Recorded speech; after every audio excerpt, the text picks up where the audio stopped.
Saludos y buen día para todos. Es un honor para mí poder compartir en este tiempo la palabra de Dios.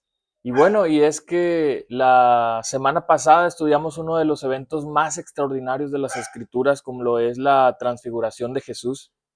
¿Qué pasó en la transfiguración? Jesús se va a la montaña a orar con tres de sus discípulos, Pedro, Juan y Jacobo.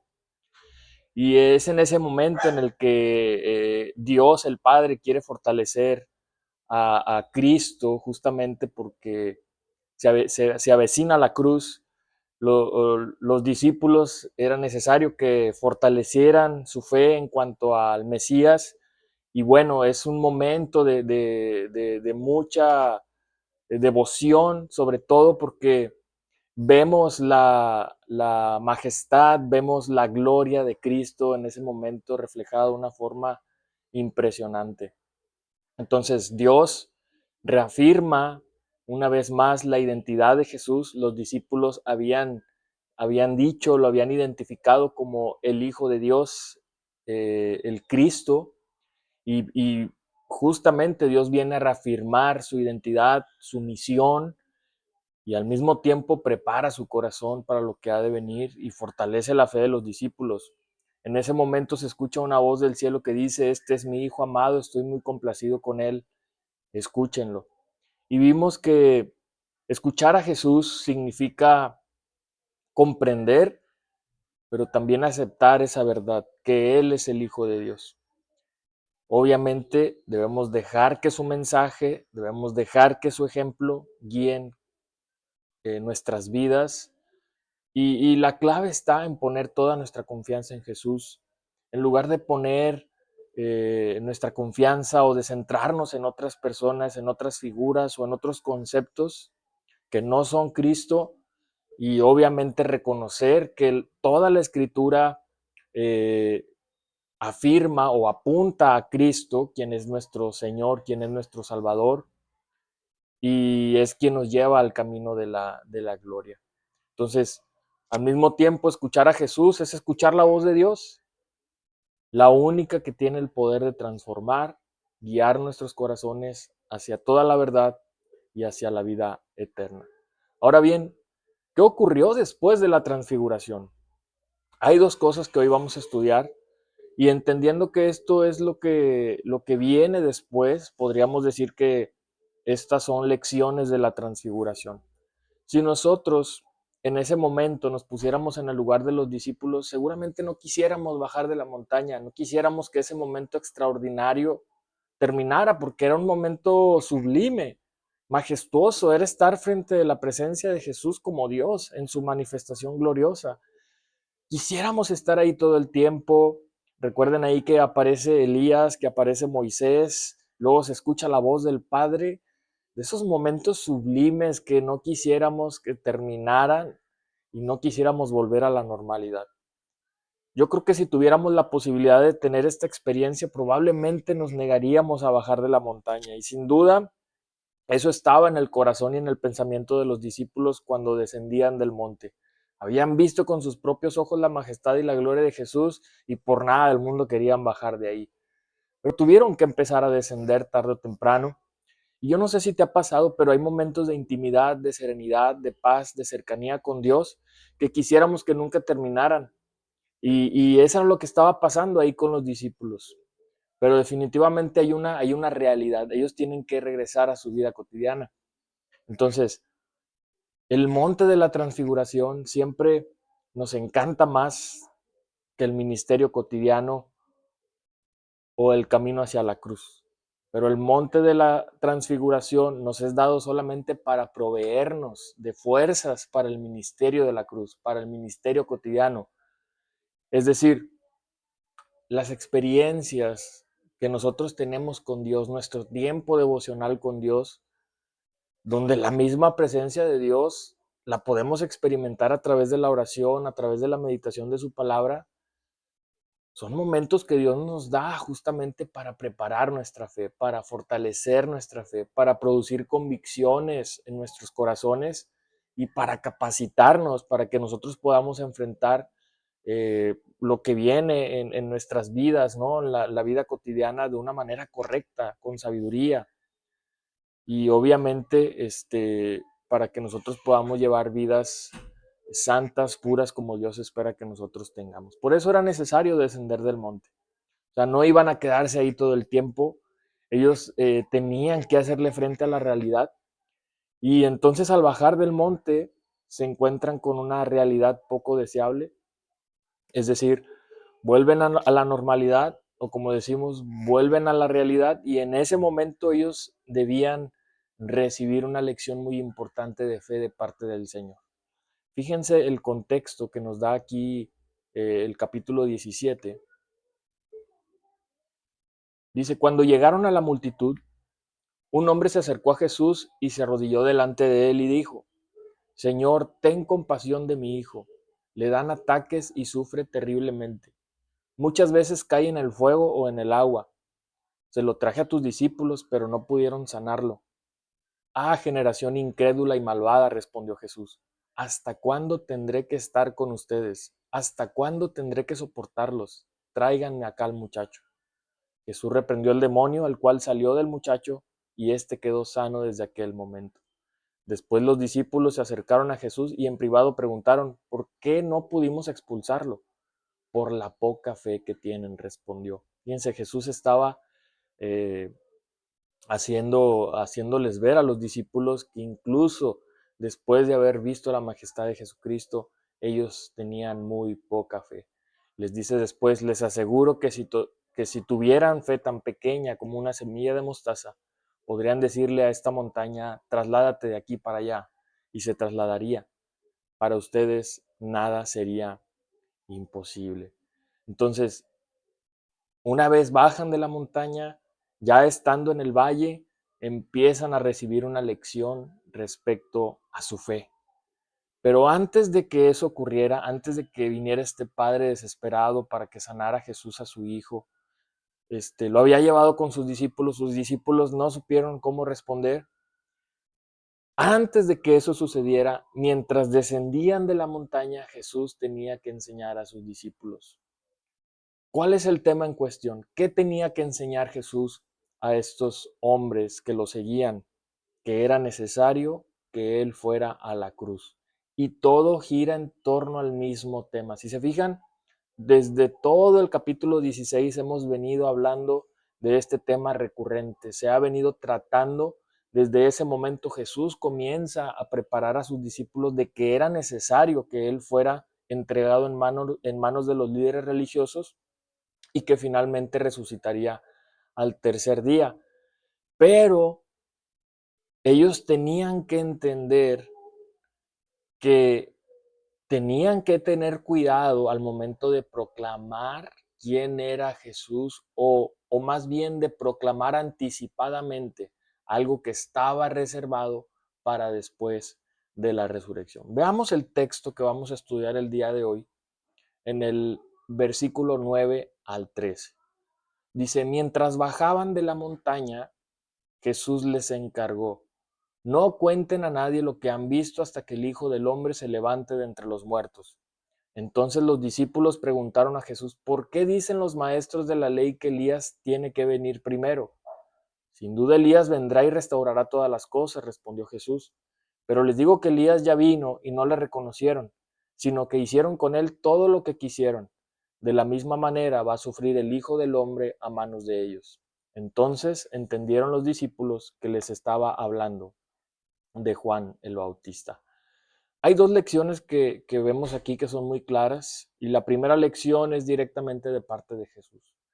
La segunda lección viene a raíz de la pregunta que hacen los discípulos a Jesús. ¿Cuál es la primera lección que les enseña Jesús? Que no debían de proclamar que Jesús era el Mesías. Dice el versículo 9, mientras bajaban de la montaña, Jesús les encargó, no cuenten a nadie lo que han visto hasta que el Hijo del Hombre se levante de entre los muertos. Entonces, después de haber tenido esa experiencia tan extraordinaria en la montaña, seguramente los discípulos no hallaban la hora para bajar de la montaña y contar lo que había pasado ahí. miren lo que sucedió ahí, fue extraordinario, nosotros estábamos ahí, de pronto apareció Moisés, Elías conversando con Jesús, se manifestó una luz resplandeciente, su ropa se volvió blanca como la nieve, como un relámpago de luz. En fin, ellos tenían mucho que contar de ese acontecimiento, pero justamente Jesús les dice que eso es lo que no deben de hacer. Ahora, ¿por qué Jesús les prohíbe que no cuenten a nadie?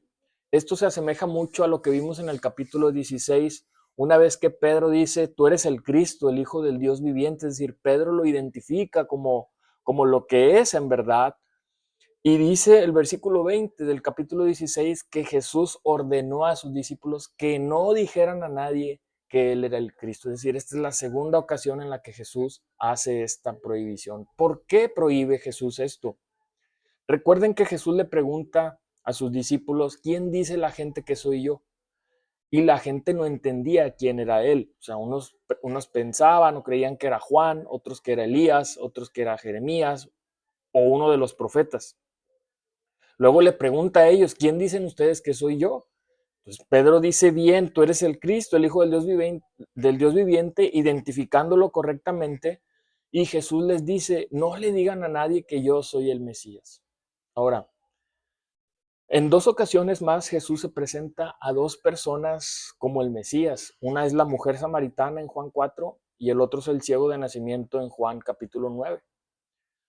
Y para nosotros poder entender un poco esta prohibición de parte de Jesús, necesitamos recordar que el pensamiento dominante en aquel entonces de los judíos en cuanto al Mesías era que ellos esperaban un líder político, un líder militar, que viniera, que los liberara del yugo romano y que gobernara finalmente sobre ellos. Recuerden también que después de la alimentación de los 5,000, ¿qué fue lo que sucedió? Dice que Jesús se dio cuenta de que se lo querían llevar a la fuerza y lo querían declarar rey. Por eso es que Jesús se retira y se va a la montaña solo. ¿Por qué? Porque ese no era el propósito, ese concepto que tenían los judíos, que era muy dominante, al punto que los discípulos también estaban convencidos de que ese mismo pensamiento iba a ocurrir en la vida de Cristo. Y por eso es que más tarde, no sé si se acuerdan, la madre de los hijos de Zebedeo se acerca a Jesús y le dice que coloque a uno de sus hijos a la derecha y otro a la izquierda.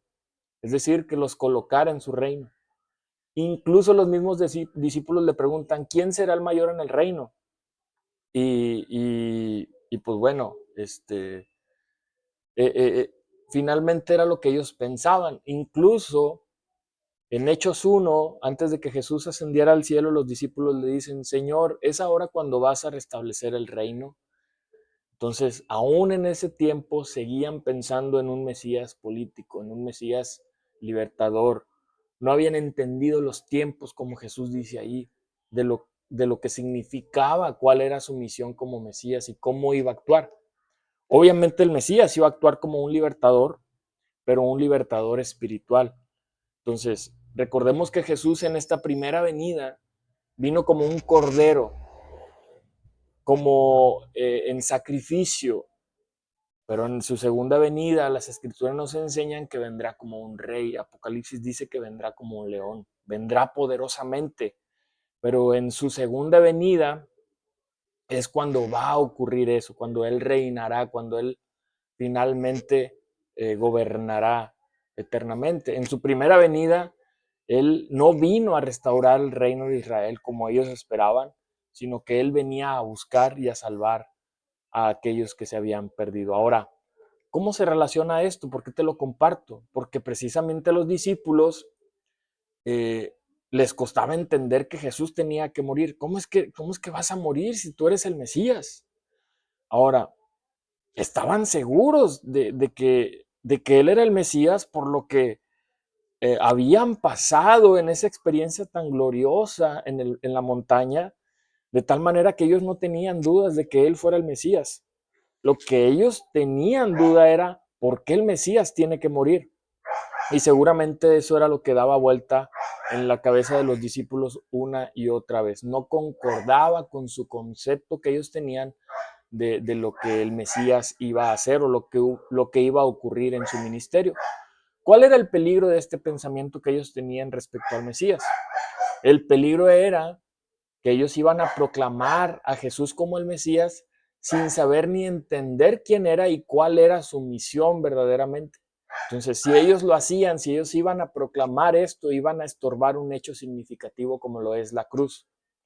Eso iba a ser como un obstáculo para que Jesús llegara a la cruz. O sea, si ellos empezaban a predicar y anunciar, nosotros hemos visto a Jesús como realmente es, el Hijo del Dios viviente, vimos su gloria en la montaña, escuchamos la voz del Padre, vimos a Elías y a Moisés confirmando que la palabra de Dios, que la Escritura apunta justamente a Él. Pues imagínense que ellos lo cuentan, que lo proclaman en ese momento, la gente diría, pues sí, este es el Mesías. Y así como los discípulos no lo dejarían ir a la cruz, porque según ellos el Mesías tenía que gobernar, el Mesías no podía morir. Por eso era muy importante que ellos no le contaran a nadie lo que han visto, dice la Escritura, hasta que, fíjense aquí, hasta que el Hijo del Hombre se levante de los muertos. Es decir, todavía no era el momento. Los discípulos ya estaban más claros respecto a la identidad de Jesús. Ellos declararon y dijeron, tú eres el Cristo, el Hijo del Dios viviente. Ellos habían corroborado esto en el monte de la transfiguración con sus propios ojos, sin embargo, aún no entendían adecuadamente cuál era su misión. Iba a llegar el momento en que ellos iban a proclamar a Jesús como el Mesías, pero todavía no se llegaba el tiempo. ¿Qué era lo que marcaba ese momento para que comenzaran a proclamar a Jesús como el Mesías? La resurrección de Jesús. Dice, hasta que el Hijo del Hombre se levante de los muertos. ¿Por qué? Porque la resurrección vendría a ser el sello de su obra redentora. Es como la confirmación de que el Padre estaba satisfecho con la obra que Jesús había realizado en la cruz. Noten lo que dice Primera de Corintios, capítulo 15, versículos 14 al 19. Dice, y si Cristo no ha resucitado, nuestra predicación no sirve para nada, como tampoco la fe de ustedes. Es decir, si la resurrección de Jesús no ha sucedido, no ha pasado, nuestra predicación no sirve, no tiene ningún sentido, así como nuestra fe. Aún más, dice Pablo, resultaríamos falsos testigos de Dios por haber testificado que Dios resucitó a Cristo, lo cual habría sucedido si en verdad los muertos no resucitan. Porque si los muertos no resucitan, tampoco Cristo ha resucitado. Y si Cristo no ha resucitado, la fe de ustedes es ilusoria y todavía están en sus pecados. Fíjate qué terrible es esto. Qué importante es el evento de la resurrección, porque sin resurrección, dice Pablo, nosotros estamos todavía en nuestros pecados, estamos sin Dios en el mundo, sin esperanza, estamos todavía en nuestros delitos y pecados, no hemos sido limpiados, no hemos sido salvados si Cristo no ha resucitado. Dice el versículo 18, en este caso están también perdidos los que murieron en Cristo, es decir, murieron por su fe, murieron creyendo en el Hijo de Dios para la salvación. Sin embargo, como Cristo no ha resucitado, pues realmente ellos también están perdidos. Su fe es ilusoria, están en sus pecados. Dice el 19, si la esperanza que tenemos en Cristo fuera solo para esta vida, seríamos los más desdichados de todos los mortales. ¿Qué está diciendo Pablo? Que nuestra fe en Cristo no es para esta vida, no solo es para esta vida. Es decir, va más allá, va y nos habla justamente de la vida eterna. Si nosotros no, si esa no es nuestra esperanza, si nuestra esperanza no es la resurrección de nuestras almas, entonces seríamos los más desdichados de todos los mortales, como dice el apóstol Pablo. Entonces, la resurrección, hermanos, obviamente nosotros creemos en la resurrección, esa es nuestra fe, es lo que predicamos el día de hoy, y la resurrección viene a ser la firma de todo el documento, es decir, es como el sello que garantiza nuestra salvación. Es como un documento que si no tiene firma, realmente no tiene validez. Y de la misma manera, la firma del acta de redención que Jesús escribió con su propia sangre es la resurrección. Y el Padre está satisfecho con la obra del Hijo y por consecuencia, todo aquel que viene a Cristo ahora tiene vida eterna. Entonces, Jesús dice, una vez que ocurra la resurrección, ustedes pueden comenzar a predicar el mensaje. ¿Por qué? Porque en ese momento ustedes van a poder entender todo el cuadro completo, van a tener todo el panorama de mi obra. Y esto es bien interesante porque los discípulos sabían que Él era el Cristo, que Él era el Hijo del Dios viviente. Y era esencial saber que Él era el Mesías, el Salvador. Pero ellos todavía en ese punto no habían entendido esta parte de la cruz, de la resurrección, de la exaltación de Jesús. Y por eso es que su evangelio en ese momento estaba incompleto. Por eso es que proclamar un evangelio que no está completo era muy peligroso y Jesús les dice, alto, no es el momento. Y esto sucede hoy en nuestros días porque cuando se proclama el evangelio, sin conocer adecuadamente el Evangelio, sin predicar el Evangelio completo, cometemos un grave error. Compartimos un Evangelio sesgado. Incluso puede ser más peligroso que no predicar el Evangelio. ¿Por qué? Porque esto suele llevar a las personas a convicciones equivocadas. Convicciones que después se convierten en una barrera cuando son confrontadas con el verdadero Evangelio.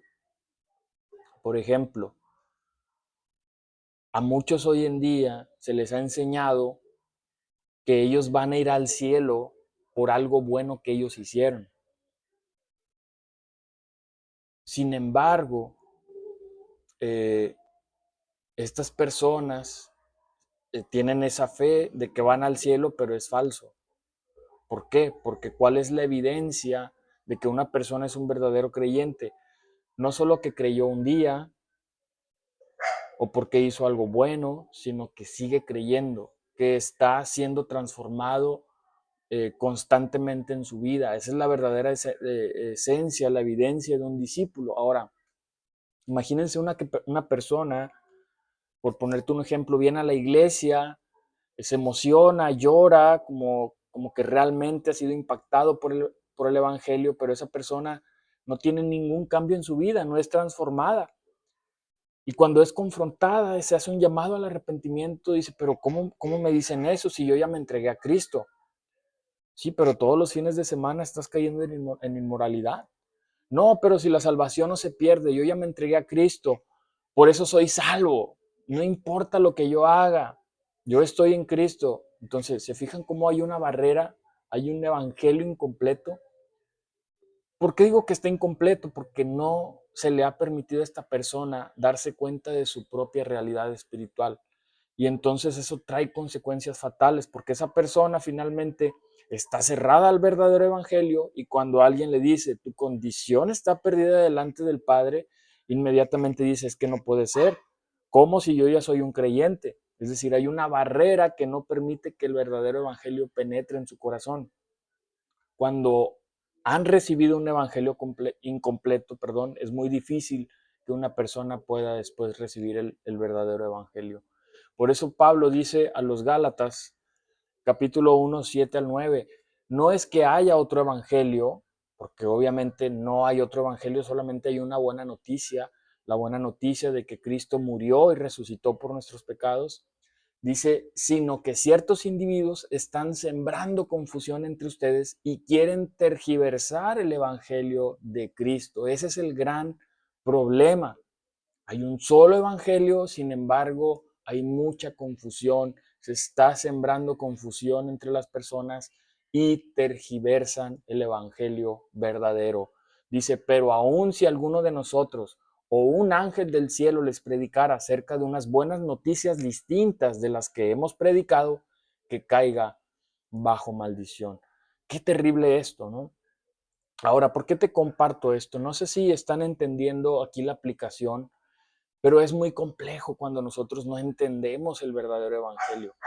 Cuando incluso se llega a tergiversar o a acomodar o a minimizar la demanda del evangelio justamente para que más personas vengan a la iglesia. Lo acomodamos, digamos, al pecado y de cierta manera no se está confrontando, no se está tratando la verdadera necesidad del corazón y entonces estamos predicando un evangelio incompleto. Entonces los discípulos hasta este momento tenían una parte de la verdad, pero necesitaban todo el panorama. ¿Cuál era todo el panorama? Que Jesús tenía que ir a la cruz, que tenía que resucitar de entre los muertos y que tenía que ascender a los cielos. Hoy nosotros miramos hacia atrás, vemos todo el cuadro completo, vemos todo, tenemos ahora sí que en nuestras manos el privilegio de tener todo el evangelio completo, pero al momento de predicarlo, al momento de enseñarlo, al momento de evangelizar, nosotros debemos incluir cada parte esencial del evangelio, porque de lo contrario, si nosotros no predicamos que una persona está condenada en su condición natural, porque todos por naturaleza somos pecaminosos, somos pecadores, de lo contrario, ¿para qué entonces las personas necesitan un Mesías, un Salvador? ¿Recuerdas qué pasó con los discípulos que habían creído en Jesús? Justamente esto fue lo que pasó. Dice Juan 8, 31 al 34. Jesús se dirigió entonces a los discípulos, ojo, que habían creído en él. O sea, había una cierta confianza en él y les dijo, si se mantienen fieles a mis palabras, serán realmente mis discípulos. Conocerán la verdad y la verdad los hará libres. ¿Cuál fue su respuesta? Nosotros somos descendientes de Abraham y nunca hemos sido esclavos de nadie. ¿Cómo puedes decir que seremos liberados? Les aseguro que todo el que peca es esclavo del pecado. Fíjense cuál era el problema aquí de estos hombres que habían creído en él. Ellos pensaron que siempre habían sido libres, pero la verdad es que no. Jesús les dice, todo el que peca es esclavo del pecado. Incluso desde un punto de vista nacional, ellos mentían en ese momento. O sea, ellos dicen, nosotros nunca, nunca hemos sido esclavos de nadie. La realidad es que esto es una mentira porque habían sido muchas veces subyugados por potencias extranjeras, pero ellos orgullosamente dicen, nosotros siempre hemos sido libres porque somos hijos de Abraham. Ahora, lo mismo sucede cuando tú le preguntas a una persona, oye, ¿te gustaría ir al cielo? Por lógica te va a decir, sí, yo quiero ir al cielo, pero lo que lamentablemente muchas personas no se dan cuenta es que lejos de ir al cielo van rumbo al infierno. Entonces, si nosotros predicamos un evangelio sesgado, evidentemente la persona va a ser engañada. Pero cuando uno entiende lo que dice la escritura del evangelio verdadero, es necesario que nosotros lo presentemos de una manera completa, porque entonces eso va a causar el impacto que el evangelio debe causar en su corazón. Pero obviamente nosotros debemos dar todo el cuadro completo. Ahora, todo el evangelio tiene que estar para poder que sea correcto y pueda producir el efecto deseado. Entonces, es necesario conocer a Cristo, sí, obviamente, pero también es necesario conocer cuál es su obra conforme ha sido revelada en las Escrituras. Eso es esencial que nosotros podamos entender. Ahora, en el caso de los discípulos, eso todavía estaba en el futuro, porque todavía Cristo no había ido a la cruz, no había resucitado. Ellos incluso no entendían la razón por la cual Jesús debía ir a la cruz. Por eso es que Pedro le dice, Señor, es que de ninguna manera tú puedes ir a la cruz. O sea, yo no voy a permitir que eso suceda. Y entonces Jesús le reprende fuertemente y le dice, aléjate de mí, Satanás. Es necesario que yo vaya a la cruz. No me impidas que esto suceda porque es de la manera en que muchos podrán ser salvos a través de mi redención, a través del pago que yo voy a hacer con mi sangre y apaciguar la ira del Padre. Entonces, ya llegaría el tiempo cuando ellos serían los primeros portavoces de esta maravillosa verdad, porque finalmente recordemos qué es lo que pasa en Pentecostés. Vemos a los discípulos con esa actitud de ir, de proclamar quién es Jesús, el Mesías. Y Pedro se para frente a todos aquellos que habían condenado a Jesús. Muchos de ellos estaban en ese preciso momento, pero ¿qué había pasado antes? Tenían mucho temor. Los discípulos, ¿qué pasó cuando Jesús fue crucificado? Desaparecieron. Después de la crucifixión, los discípulos, dice la escritura, que estaban encerrados por miedo a lo que podría pasar con ellos, por miedo a los judíos.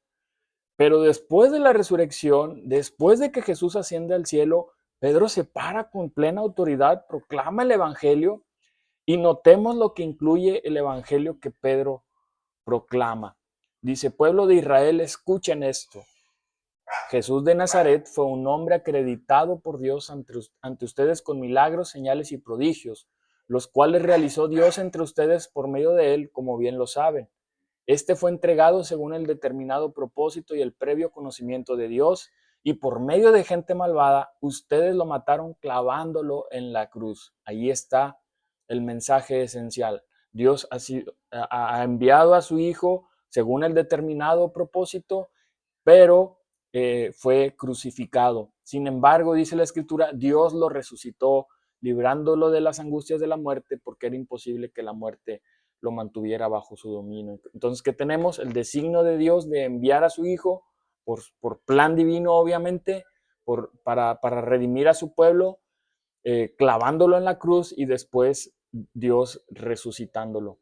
¿Qué vemos después? Dice el versículo 29, hermanos, permítanme hablarles con franqueza acerca del patriarca David, quien murió y fue sepultado y cuyo sepulcro está entre nosotros hasta el día de hoy. Era profeta y sabía que Dios le había prometido bajo juramento poner en el trono a uno de sus descendientes. Fue así como previó lo que iba a suceder, refiriéndose a la resurrección del Cristo. Afirmó que Dios no dejaría que su vida terminara en los dominios de la muerte, ni que su fin fuera la corrupción. Esto es algo que David en los Salmos escribe, y justamente Pedro les está diciendo, esto es lo que está pasando, apuntando a que Jesús es justamente ese descendiente que Dios había prometido y que reinaría los pueblos eternamente. Dice el versículo 32, a este Jesús, otra vez dice, Dios lo resucitó y de ello todos nosotros somos testigos. Exaltado a la derecha de Dios y habiendo recibido del Padre el Espíritu Santo prometido, ha derramado esto que ustedes ahora ven y oyen. Más adelante, una vez que Pedro les presenta el cuadro completo, les presenta el plan de Dios de redención, comienza a anunciar ahora sí, después de la resurrección, el mensaje de que Jesús es el Mesías, evidentemente, que ha sido crucificado, que ha resucitado, y entonces, ¿qué produjo en la gente? Lo que el evangelio verdadero debe producir. Dice, cuando oyeron esto, todos se sintieron profundamente conmovidos y dijeron a Pedro y a los otros apóstoles, hermanos, ¿qué debemos hacer? ¿Qué debemos hacer? Fíjate lo que produce la predicación completa. La muerte de Jesús, la resurrección de Jesús y obviamente conociendo a Jesús como el Mesías, el enviado de Dios. ¿Qué debemos hacer?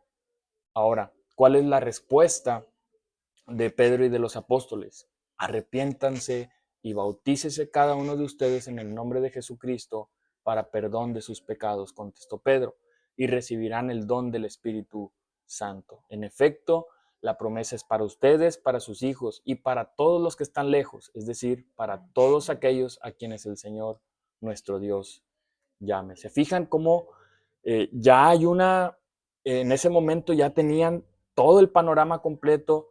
La resurrección es la que marcaba o confirmaba la identidad de Jesús como el Mesías, y digamos es como el éxito de su obra redentora. Entonces, ya tenían la identidad de Jesús, ya había cumplido su misión en la cruz, ya había resucitado, entonces ya tenían el evangelio completo. Entonces, ahora es interesante que este mandato de Jesús despertó en los discípulos la curiosidad por saber qué era la resurrección en ese momento cuando descendían de la montaña. Mateo no lo dice aquí, pero Marcos sí lo dice en el pasaje paralelo. Dice, mientras bajaban de la montaña, Jesús ordenó que no contaran a nadie lo que habían visto hasta que el Hijo del Hombre se levantara de entre los muertos. Hasta aquí es lo que dice Mateo. Pero Marcos añade en el versículo 10, dice, guardaron el secreto, pero discutían entre ellos qué significaría eso de levantarse de entre los muertos. Es decir, el problema de los discípulos es que no habían comprendido en ese momento, no tenían una comprensión real de lo que significaba la resurrección. Ahora, ojo aquí porque ellos sabían lo que era el término resurrección. De hecho, habían visto a Jesús resucitar a muchas personas. Ellos sabían que la resurrección era posible, pero entonces, ¿qué era lo que no les cuadraba? Que el Mesías justamente les está diciendo que para poder resucitar tiene que morir. Y ese era el problema. Eso era lo que ellos no entendían. Por eso dice aquí que ellos guardaban el secreto, discutían entre ellos qué era lo que significaba eso de levantarse de entre los muertos. Y entonces seguían con esa confusión en su corazón porque no comprendían en ese momento la misión y la obra del Mesías. Su entendimiento era sesgado. Tenían una comprensión y un entendimiento que no estaba claro. Todavía estaban luchando entre sí. Pero es que ¿cómo puede ser posible? Es que no entendemos. Si tú eres el Mesías, ¿por qué tienes que ir a la cruz? ¿Por qué tienes que morir? ¿Cómo es que has de levantarte de entre los muertos? Ahora, quizás esto despertó la pregunta que a continuación ellos hacen a los discípulos. Y aquí viene la segunda lección. ¿Cuál es la segunda lección? Ellos debían saber que las mismas escrituras habían anunciado la obra y la muerte del Mesías. Dice el versículo 10. Entonces los discípulos preguntaron a Jesús, ¿por qué dicen los maestros de la ley que Elías tiene que venir primero? O sea, tenemos que entender esta pregunta. Ah, vemos por esto que ellos preguntan, que ellos tenían una confusión teológica en cuanto a los acontecimientos, el orden de los acontecimientos. Esta pregunta demuestra que ellos conocían la enseñanza de los maestros de la ley. Por eso le preguntan a Jesús, ¿por qué dicen los maestros de la ley que Elías tiene que venir primero? O sea, ellos conocían la enseñanza de los escribas. Los escribas eran los representantes máximos del judaísmo, de la región popular.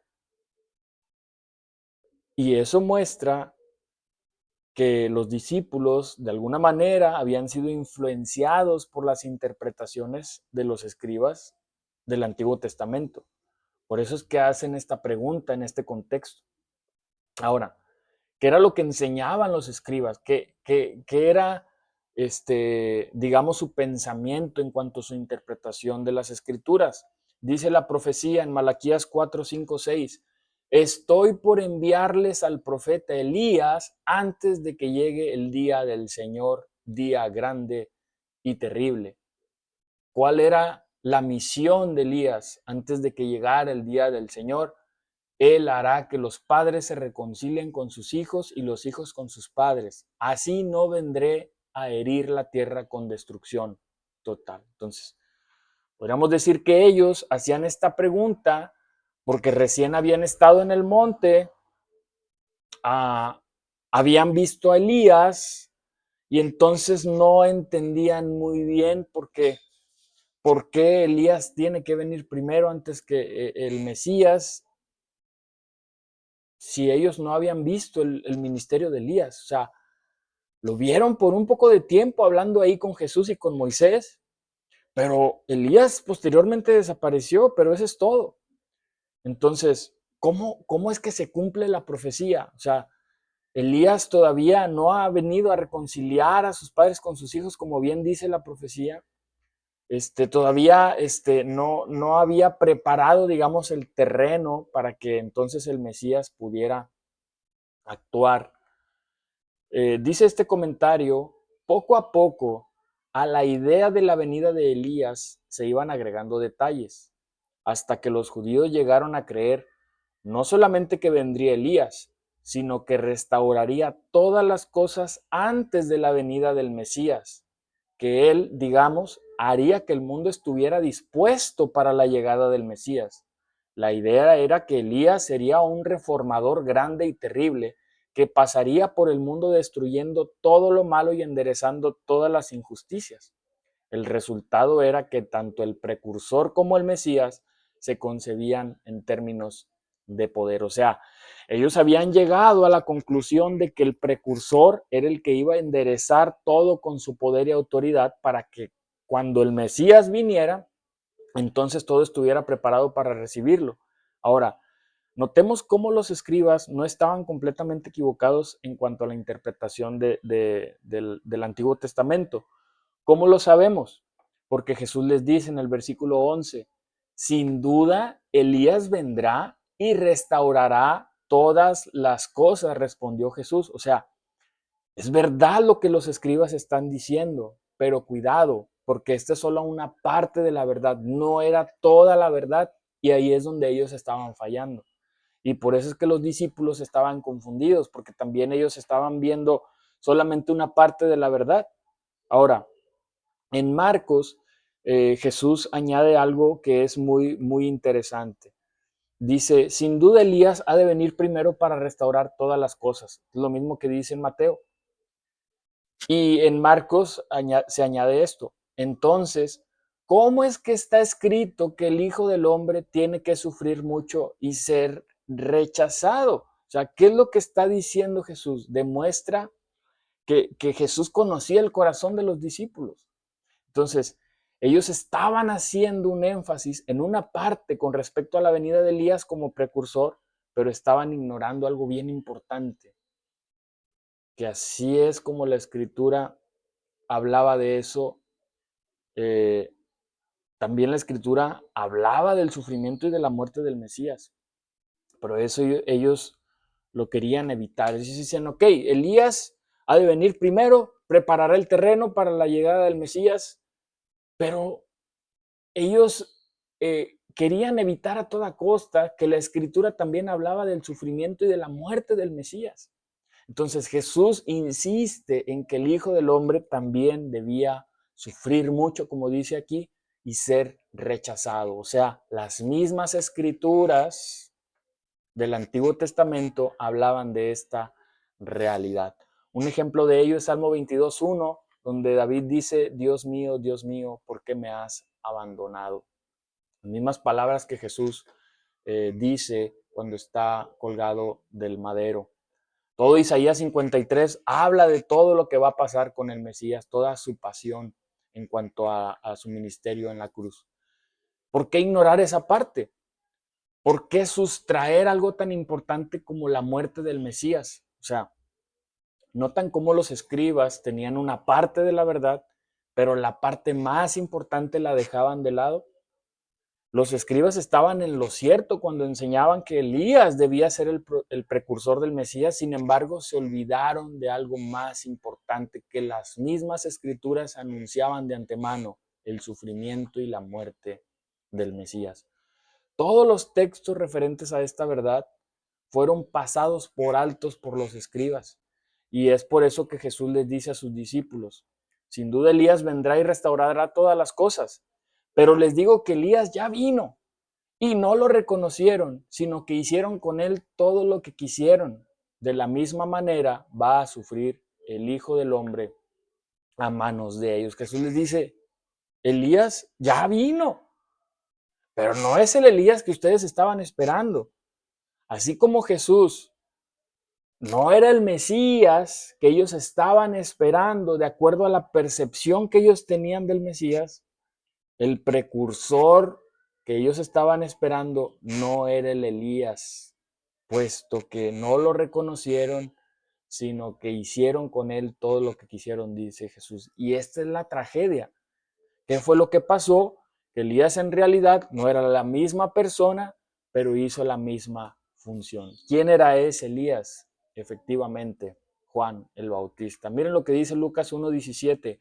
Él irá primero delante del Señor con el espíritu y el poder de Elías, para reconciliar a los padres con los hijos y guiar a los desobedientes a la sabiduría de los justos. De este modo preparará para el Señor un pueblo bien dispuesto. ¿Se fijan?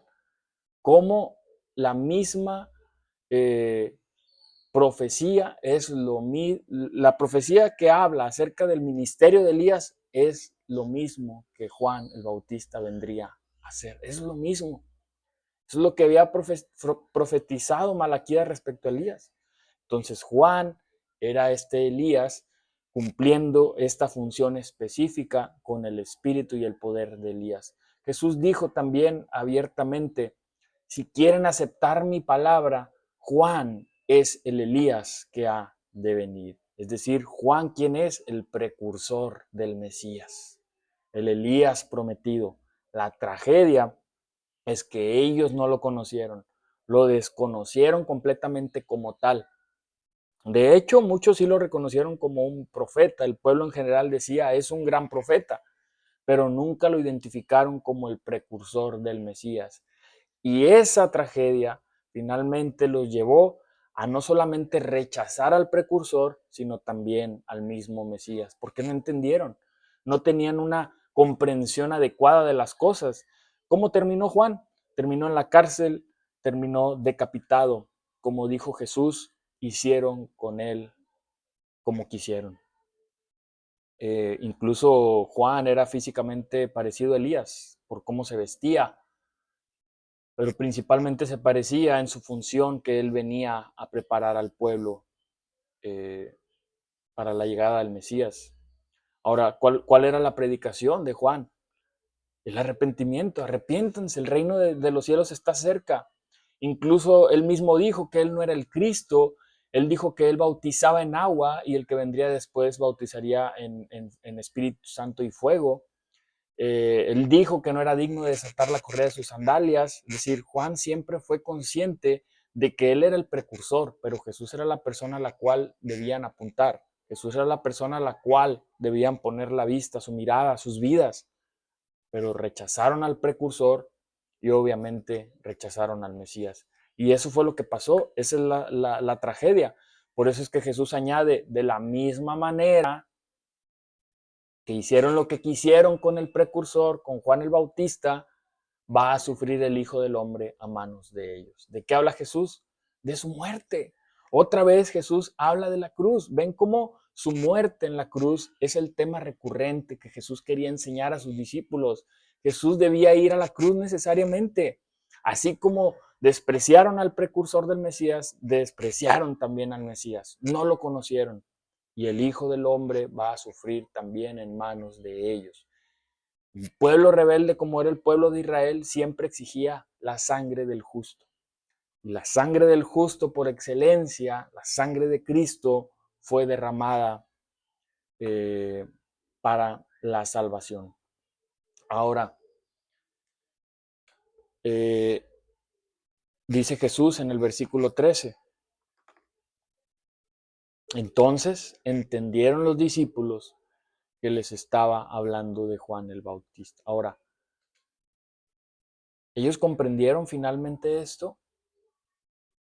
Porque dice la escritura, entendieron los discípulos que les estaba hablando de Juan el Bautista. No es que hayan entendido como tal el hecho de que Jesús iba a morir en la cruz y que iba a resucitar. Ellos entendieron por lo que Jesús les dijo acerca de Juan, que se refería a Juan el Bautista. Pero el mismo contexto nos dice que ellos todavía no entendían completamente la obra del Mesías. Dice en el versículo 22 del mismo capítulo 17, estando reunidos en Galilea, Jesús les dijo, el Hijo del Hombre va a ser entregado en manos de los hombres, lo matarán, pero al tercer día resucitará. Y los discípulos se entristecieron mucho. Ellos no habían entendido. Yo me pongo a pensar en nuestro Señor Jesucristo, qué paciente es Jesús con los discípulos y también qué paciente es Jesús con nosotros. Nosotros somos iguales a los discípulos o tal vez peor. Y Jesús una y otra vez les está enseñando la misma verdad. Tengo que ir a la cruz.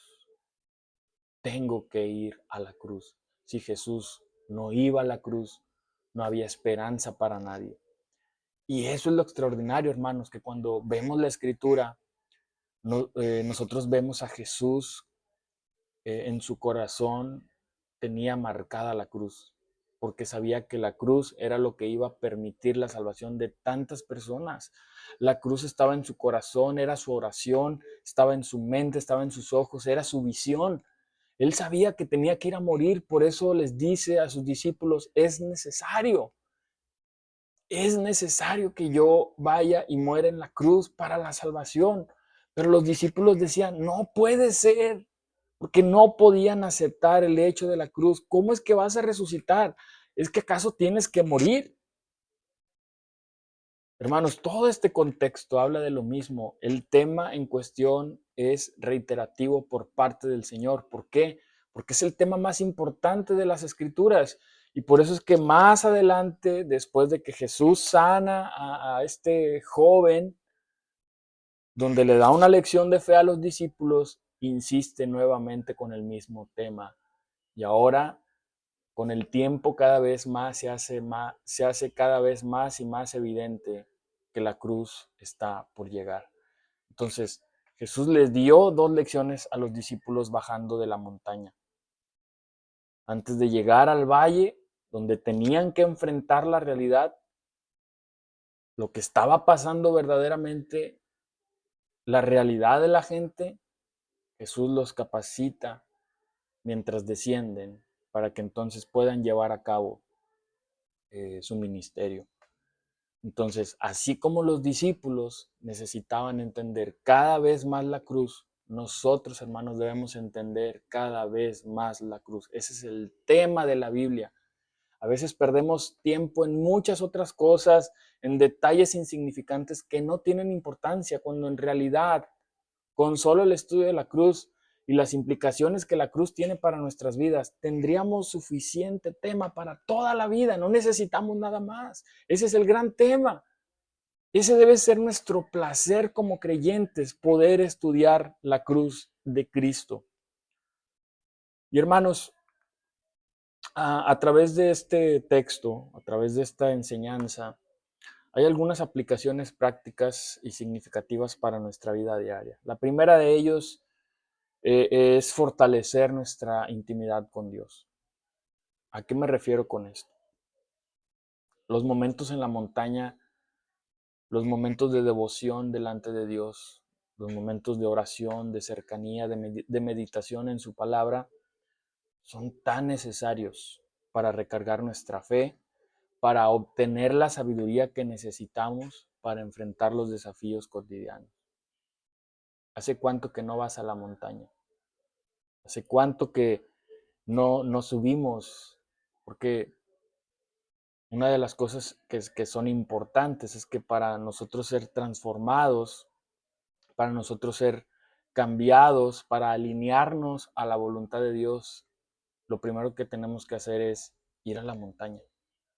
Ir a la montaña todos los días. Dedica un tiempo de calidad, de oración, de meditación en su palabra. Son necesarios para recargar nuestra fe, para enfrentar los desafíos que vivimos todos los días. Ve a Dios en oración. Número 2, mantener la fe en medio de la realidad. O sea, no podemos quedarnos solamente con los momentos espirituales, no podemos quedarnos todo el tiempo en ese encuentro especial que tenemos diario con Dios. Más bien eso nos ayuda a recargar nuestra fe, a obtener la sabiduría, pero esa misma fe, esa misma sabiduría debemos aplicarla con esa misma confianza, con esa misma fe, especialmente en momentos de pruebas, en momentos de dificultades. Es bueno que cuando nosotros vamos a la iglesia quisiéramos quedarnos ahí alabando, orando, cantando todo el tiempo con nuestros hermanos, disfrutando de un tiempo especial delante de la presencia de nuestro Dios, pero tenemos que volver a la realidad de nuestras circunstancias personales. Y es ahí donde nosotros tenemos que estar capacitados para llevar a cabo nuestra fe en medio de nuestras pruebas y dificultades. Ahora, debemos tener un balance entre nuestra experiencia con Dios y nuestra acción. Debemos reconocer que las experiencias con Dios son para prepararnos, para fortalecernos, para darnos la capacidad de servir y vivir la verdad en la vida diaria, para vivir como Cristo. No podemos quedarnos ahí. La vida cristiana requiere este equilibrio entre la intimidad con Dios y la acción. ¿Qué quiero decir con esto? Que debe haber una transformación. El hecho de que vayamos a la montaña debe traernos esta transformación. Es donde nos alineamos a la voluntad de Dios y entonces ejercemos. Entonces, encontrar ese balance, un discípulo es aquel que es transformado constantemente en su vida, en su devoción a Dios. Y número 4, evitar el evangelio incompleto. Necesitamos entender, hermanos, que la fe verdadera implica una transformación, un compromiso. No solamente basta con momentos emocionales, con momentos